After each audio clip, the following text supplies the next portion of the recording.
If all you do is cut rates, you're never going to maximize the performance of your vacation rental properties. Let me explain. Hi there, my name is Conrad O'Connell, and in today's presentation, we're going to talk about marrying rates and marketing together. So this is a topic that I haven't always articulated well in the past, or I always haven't been clear in the past about what I see the value creation is between rates and marketing. I always saw rates as people who knew the market and knew what was going on, and therefore could tell us what the market would actually demand, what the customer would actually be willing to pay. And then I always thought marketing is awareness, right? We need to go out there and generate traffic, and the more awareness we generate, typically the better we're able to do with getting occupancy actually filled in. I think that's still true. I think a lot of what I believe there is still true. However, I've learned over the past year, as we've gone from COVID boom to a slowdown, that rates and marketing need to be a lot more interconnected. There's usually not, most of the companies that we work for, there's really not always a strong dialogue between these two areas. In fact, in some cases, they're both done by third-party companies where there's a marketing agency and then there's a rate service. There's many out there that offer that as a service, and the two don't even know that the other one exists, nor do they even talk to each other.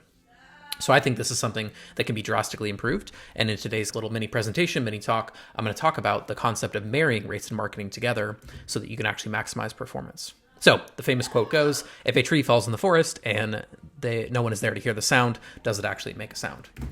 My posit is that if a tree falls in the forest, doesn't make a sound, is similar to if a rate falls in your PMS or pricing tool, does marketing make a sound? And I think the logic that I'm following here is that when you're going and slashing rates, we'll use simple examples. Let's say it was $200 a night for a 2-bedroom oceanfront condo. And you adjust that to then say, okay, now this property, because of weakening demand, because of whatever rules you've set up in your PMS or pricing tool, is now $175. How does marketing make a sound? How does marketing and the awareness channels that you have at your fingertips, at your disposal, email, social, etc., actually know that there's a rate adjustment or rate change? Is that even clear within the confines of your own company? And I think most of the companies that we work for today, the answer is for most short-term rental companies, most vacation rental managers, the answer is no. That pricing is one thing, marketing is something else, and they're not really actually interconnected at all. So I wanted to think about, how we could actually solve this problem, because I think it's a widespread problem, and what are the mechanisms or tools that we might use to make these campaigns a lot more effective. And I want to talk a little bit about pricing. Again, I used to always think that pricing was something that was over here in one bucket, and then marketing was over here something in a completely different bucket. But I don't really think that's the case anymore. I think marketing can actually have a really strong point of view and a really strong ability to add value that's not just purely based on rates, or just one element of a successful awareness campaign, right? Some guests are going to book on rate. We'll talk about that in a second. But a lot of guests are going to book, and rate isn't really in their top 2, top 3, top 4 set of considerations. They might have a certain budget they need to stay within, but you might be able to convince someone to pay $500 more per week or $1,000 more per week for the right property that has what they're looking for, or the value is actually there. And we'll talk a little bit about value in the coming slides here. So what are we looking for when we're actually doing on the marketing side, when we're actually engaging in marketing activity? What are we looking for? We obviously want marketing that's effective. So effective marketing is marketing where you push out a message and that message is received by the right people. And not only is that message received by the right people, they take action on it, right? It's not just that they see that there's a special or a deal, but they see that and they immediately take action. Some of the biggest companies in the world have highly effective marketing channels. When Apple releases a new iPhone or new AirPods, people jump on it right away. You wouldn't have to be very intelligent to run Apple's marketing campaign. It's basically just launch new products and you're going to sell a ton of them. On the flip side, there's certainly a lot of marketing that I see that's a lot of activity is going on, but not a lot of actual action is being taken, right? And I've experienced this in my career, right? Working with some clients, we're sending traffic to a landing page and it's not converting. The people just are not that engaged in the actual offer. They're not that engaged in the actual property. The marketing that we're doing is effective in getting people there, but it's not effective in them actually converting, and we're not really able to drive the results that we want. So number 2, what would we want in a perfect world from a marketing perspective? We would want easy to track results. So it's not enough that we're able to actually have, let's say, $1,000 in a campaign that's going out, whether that's an email campaign or paid search or whatever the case may be, social ads, Facebook ads. We need to know what the actual results were from that spend, and did it occur specifically because of that spend. One thing that I see, I think some people who are getting a little bit of momentum with their direct booking marketing going down the path of is they have a campaign that's out there and they spent, let's say, $1,000, and then they see a booking come through on their website and they say, oh, great, like I spent money here and I got bookings over here, but they don't actually set up the proper mechanisms, the proper plumbing, if you will, to pass the data through so that they're actually able to track the results. So in a perfect world, we would have highly effective marketing where it's very easy to track the results. If we turned off one campaign, we immediately saw a dip. We turn the campaign back on, we immediately see a pickup, right? Okay, number 3, we want our marketing in a perfect world to work with a short time horizon, meaning a lot of the marketing that we do, it's, oh, we're building brand, there's not really any direct ROI today, but don't worry, down the road, there's going to be, lots of ROI associated with this activity. That is very challenging for a lot of small businesses to be able to sustain. They can't invest tens and hundreds of thousands of dollars a year into long time horizon stuff. They need stuff that works right now. They need stuff that's going to work in the next 30 days, the next 90 days, things that are actually going to get people to respond directly. So short time horizon will be the third thing that we might look for in a highly effective or a highly profitable marketing endeavor. We want the marketing to be effective. When people see it, they take action. We want it to be scalable so that so that we can't just have 1 or 2 bookings come from a specific activity. We want to be able to drive 10 bookings or 100 or 1,000 over time. We want the results to be easy to track, and we want a short time horizon. So if we create those 4 things in our marketing campaigns, we are going to have results. Now, here's the bad news. Those things are extremely hard to create in one marketing channel. I would actually argue that no marketing channel can do all of those things simultaneously, where it works quickly, it's very effective, it's low cost, and it's very trackable. That's very challenging. There are some that get close, and we can talk about those in a second. But one thing that we know is that rates are a primary decision factor. You read articles like this, I have been reading articles like this since the COVID boom that's happened over the past, let's call it 18 months, 25 months or so.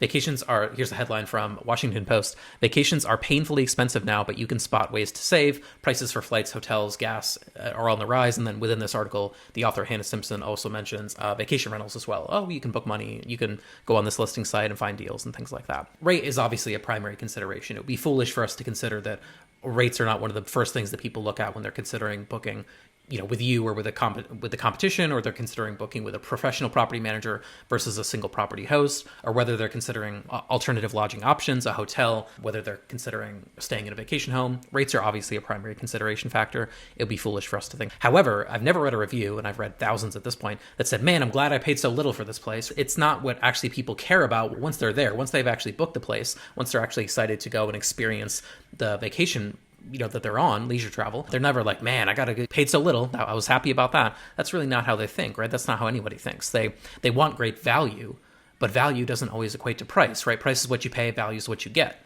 So I think that the best way for us to think about marrying the idea of rates and marketing, which is that we have to make the value of our offering so much better so that when we drop rates, people respond to it. It goes back to our commentary from earlier, where we were talking about effective marketing gets results quickly. It doesn't take lots of rates cuts, or it doesn't take a significant amount of time for people to actually go and take action with what we're doing, right? When we do the right type of advertising and marketing, people respond quickly. They respond ideally right away. We put out a campaign, people respond right away. The only way that they're going to do that is they think that the rate doesn't match the value that they're getting. They think, oh man, I'm getting a great deal. I'm paying $175 a night, but I'm getting $250 a night worth of value. Or they go and compare a $175 per night offer property to a $225 or $250 per night property, or whatever. Substitute whatever numbers you want. You're paying $1,000 a night, but you think you're getting $2,000 a night of value.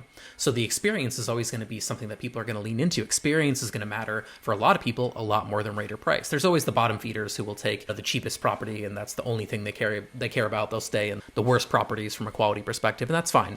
If you're listening to this, I suspect that's probably not your angle. That's probably not your market. So they care about the experience that they're getting when they book. And a lot of experience doesn't have to be just solely based on concierge or things to do or activities or things like that. It's value. It's the value that they get when they actually book with you. What do they get that they're not getting in other places? So here's some ideas that we could leverage or that we could talk about that would be offers that you could run in your vacation rental business now, that are clever ways to increase the value of your offering without adjusting the rate, without changing the rate at all. So if your rates are currently $225 a night, that's your standard rate for a property. I don't think you actually have to change it necessarily to see more value, especially if we talk about the specifics of how some of these, the mechanics, I should say, of how some of these offers might work. So we're running this a decent amount right now, which is a free night offer. So when people come in and they see a banner on a website or something that says get a free night, people are drawn to that. Oh, I want a free night. That's an appealing offer. And a free night offer can be something that you run during the off season. It could be something that you probably don't run during main season, but there might be a time and a place for it. We'll talk about that in a second.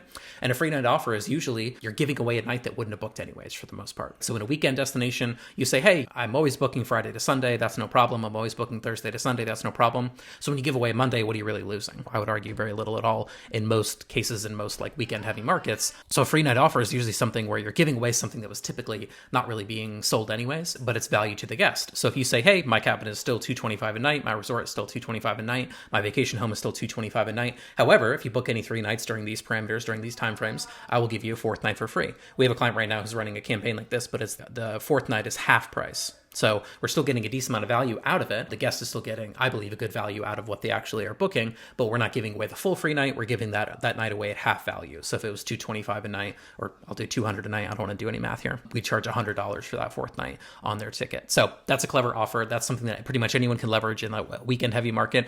In season market, it may be a little bit more challenging to do that because you might have hard turn days. A lot of clients we have Saturday to Saturday turns. That's it. We don't really want to be able to have any flexibility there. That being said, most clients that we work with do have a off-season or a last-minute thing where they loosen the calendars a little bit. They loosen their night minimums a little bit. So you might open where someone could come in and do a Thursday to Saturday or a Wednesday to Saturday or something to that effect. And in that scenario, you give away the front end. So you would give away like, all right, we give away Tuesday or Wednesday, and then you're booked a mini week, a half week, whatever the case may be. And there's ways to do that in season. You might only open that offer during the summer when it's less than 30 days in or less than 20 days in or something like that, just your last minute inventory or availability. But in your marketing, you could communicate that, hey, get a free night stay, come early, have a mini week, but come early, and you get that free night offer during maybe even a season if you're considering doing that. Okay, so next up, we could do a $1 down offer as well. So a $1 down offer is something where you offer an extremely low, it doesn't have to be $1. We've had clients that have run this with $100 before. But if you run a $1 down deposit, you say, hey, give me $1 now, give me $50 now, $100 now, whatever, and I will reserve your booking for you that might be far out in the future. So right now, we're recording this towards the end of 2022. You could run a campaign right now and say, hey, if you're planning on coming in summer of 2023, give me $1 right now, give me $50, $100, whatever number you're comfortable with, and then pay me the balance on January 15th or January 31st or something like that for your June or July or August vacation. A lot of beach markets that we're in do this offer or offers like it, and they work phenomenally well because what are people right now during the end of the year, the holiday season? They're strapped for cash. They want to go on that summer vacation. They might even be meeting with their family and talking about they're looking forward to, oh, I can't wait till we go to the beach this year. It's going to be fantastic. And we just bought Christmas presents. We just bought this. We just bought that. Think about the consumer. They may not have all that bandwidth available to them right now. So offering a very low deposit gives them a little easy foot in the door where they just can say yes. And that's the hardest thing to do in marketing sometimes. It's just to get someone to say yes to anything. To get a guest to say yes to anything sometimes can be the most challenging thing. So just collecting a small token deposit, a very low amount, locks them in and they go, great, we've saved your dates. You owe us the balance on January 15th. If you don't pay us by the 30th, hey, we're going to release the dates. And it's probably still something that you can fill that inventory. You've got 5 or 6 months to figure that out. You could also have a non-refundable deposit or something like that if you wanted to do it that way.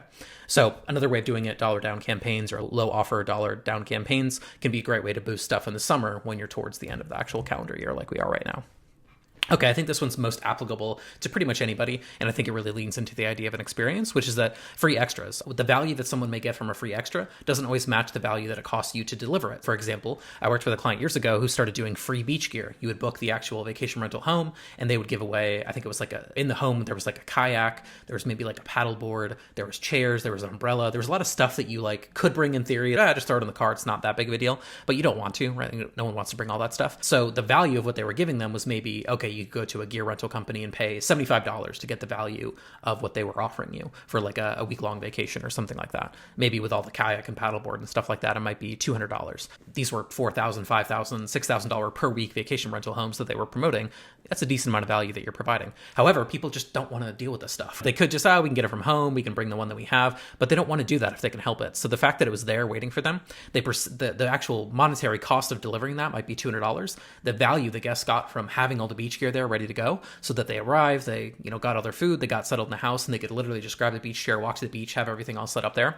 The value they got from that was far exceeded the $200 or $250 that you might cost in actually getting that service to them. We've had clients that have done restaurant offers as well. Hey, book any reservation during this time frame with our minimum night requirement, 3 nights, 4 nights, something like that. We will give you dinner on us, a $100 gift card to a local restaurant that people may want to go to. And again, it's the experience. It's like they kind of wrap up the fee with the restaurant into the overall booking. They don't think of it as separate. They think, I just had a great dinner on my vacation rental manager who gave me this gift card that was sitting on the table when I walked in. It was sitting there in a little envelope. Thank you so much for booking. We're happy to have you here staying with us, Mr. and Mrs. Smith. Please enjoy dinner on us. We hope you have a great time, right?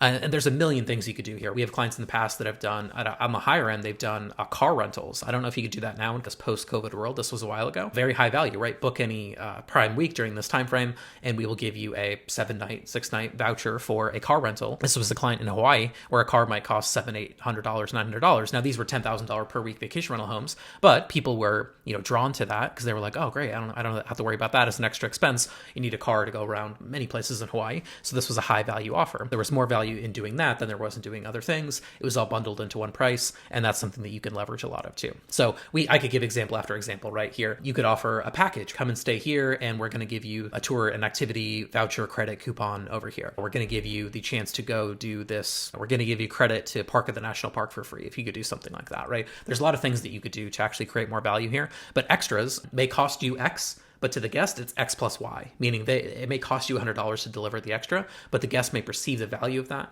to be $200 or $250 or $300, or they just want it and they just don't want to deal with the hassle of getting extra beach gear or things like that. There's a million layers to the idea of free extras, but I don't really see a lot of people leveraging these right now. I might see it every once in a while, small things, and the chief complaint I hear is, it's extra legwork. And I'm like, yeah, that's why people aren't willing to do it, is that it's extra legwork. But if you do the legwork, you're going to be rewarded because you're now no longer competing in an apples to apples scenario.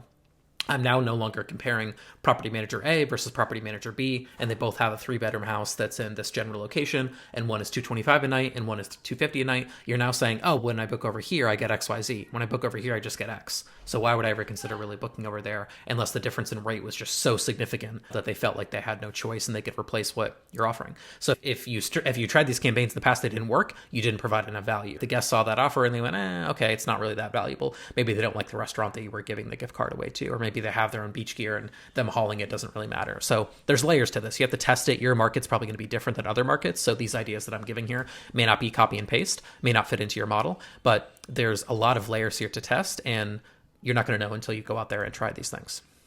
Okay, next one, I see this a little bit more recently, and I think it can work well, which is the idea of waiving fees. So one of the most common ones that I see is waiving a pet fee. So clients that have a lot of pet-friendly properties, they're promoting them. Many guests are coming with a pet. We have one client where I think it's 35%, 40% of their bookings have pets coming in with them, and they typically charge $100 per pet, almost always a dog, by the way. So $100 per dog per stay. And honestly, over the year, that racks up a significant amount of fees in terms of there's extra wear and tear, there's cleaning, there's things like that. The fee, I believe, is very justified, but it's one of those things where waiving that fee during a certain slow season may be something that will help you a little bit maintain your rate integrity. So if it's normally a $300 per night cabin, and then typically you'd be charging, a $100 pet fee, you could argue, okay, if I back out the rate a little bit, maybe people are willing to pay that, but I'm still charging the pet fee. But there's something I think psychological about the idea of waiving fees. Okay, I'm getting the rate, I'm getting just this rate plus a cleaning fee, that's it, nothing else. Or I don't have to deal with this fee, or even knocking off a cleaning fee during certain times and then working that up in your accounting. One chief complaint that I hear from people outside of like our bubble of the vacation rental, short-term rental world is like, I would never book an Airbnb, the fees are so high. And there's a perception out there that people charge a lot of fees. A lot of them are necessary. When I see some of the screenshots on social media sites, people are complaining about like taxes. I'm like, okay, we have to charge taxes. But anyways, there's a lot of fees that people typically charge that might show up on the line item that the guest is a little turned off by, right? In some cases, let's be honest. So one of the best ways I think to actually leverage and get more value is not always to change the rate, but say, oh, you know what? We're going to waive this fee. We're going to change this fee. We're going to omit this and make it a little bit simpler for you to say yes to our offer, to what we're actually promoting here. So last idea I believe I have here is the loyalty program. Come back again. I have a client that's ran this several times over the past few years, and it's been pretty successful, which is you come and book any week during certain parameters, during some of their higher weeks, and we will actually give you a $300 credit towards your next visit this year. So now you can't book any of his properties for $300, not even close. So he's not really giving away a free stay. He's giving away maybe a night and a half at some of his lower end stuff, a half a night really at some of his higher end stuff, but people really like it, and a decent portion of them take him up on it. So we can actually defer some of these stays to the off season. People might want to come back and stay again. It's a drive-to market, so it has that appeal, that draw to it. But you could certainly say something to the effect of, come book this and I'll give you a $300 or a $500 credit off of your next visit with us that happens in this calendar year. That makes it a little bit harder to track, I admit. I'll go back to my comment from earlier. This is a little bit harder to do within our system. It doesn't really support it. We have to keep track of it manually. That's hard. I know. That's what makes it valuable, is that most people aren't willing to do this. So when they see your offer, it really sticks out. Oh, we get second vacation at a discount. We get to come back and stay again. When you loosen your night minimums and you offer 3 nights, people get like a half price second vacation. What loyalty they're driving to you, because then they don't want to miss out on that offer the next year. Oh yeah, we'll come back and we'll book again with you next summer so that we get that little mini fall getaway as well. So a lot can be leveraged here with loyalty program. That kind of credit idea is just one. You could waive fees for people who are on a loyalty program. We have clients that are now testing continuity programs. So you actually pay a nominal fee on a monthly basis, like $10 a month, $15 a month. And then you're a member of their club or their particular program. And then you're willing to waive fees, or you're willing to adjust some of their pricing and things like that for those people. The reason that can work well is that then they really have loyalty. They're locked in. Oh, I already have a subscription I'm already in the blah, blah, blah card program. So it'd be silly for me to go look and book with someone else, because I'm going to lose these benefits that I might get of a lower fee, or I might get, one of our clients actually runs, I think if you stay during your birthday, one of your nights is free. A night knocked off your rent if you stay during your birthday, which I think would be a fantastic like annual celebration for most Drive to clients to leverage, is the idea, oh, I'm going to come for my birthday every year because I know I'm going to get my birthday night is going to be free. I'm not going to be charged for it. So again, a lot of layers to loyalty programs. You could come up with a lot of your own that may make sense to you. Again, you could even go back to some of the things we said earlier. Loyalty program could be for any repeat guests. We're going to give them the gift card no matter what their booking length is. We're going to give them, during the time where gas prices were very high, we were running gas card promotions that were just crushing it inside of this loyalty program or free bonus idea. It was, we know it's expensive right now to get in your car and drive to our vacation market. How about this? Book any 6 nights here, book any 5 nights here. We'll give you a $200 gas card as soon as you walk in the front door. It'll be sitting for you on the front desk, or it'll be sitting for you, on the kitchen counter. Oh, great. I don't have to worry about gas on the way back or whatever sort of thing when gas prices were really high. So a lot of layers there to a loyalty program. You could play with that quite a bit and come up with some clever ideas. So thank you so much. I hope you've enjoyed listening and or watching to this particular thought process here on marrying rates and marketing. If you have any questions, feel free to send me an email, Conrad, CONRAD @buildupbookings.com. We would be happy to hear your feedback. If you have any clever promotions or specials that you've run, let me know. I'm happy to share more kind of case studies and battle stories with you of some of the success that we've had with some of these offers. And I will see you in the next video. Bye.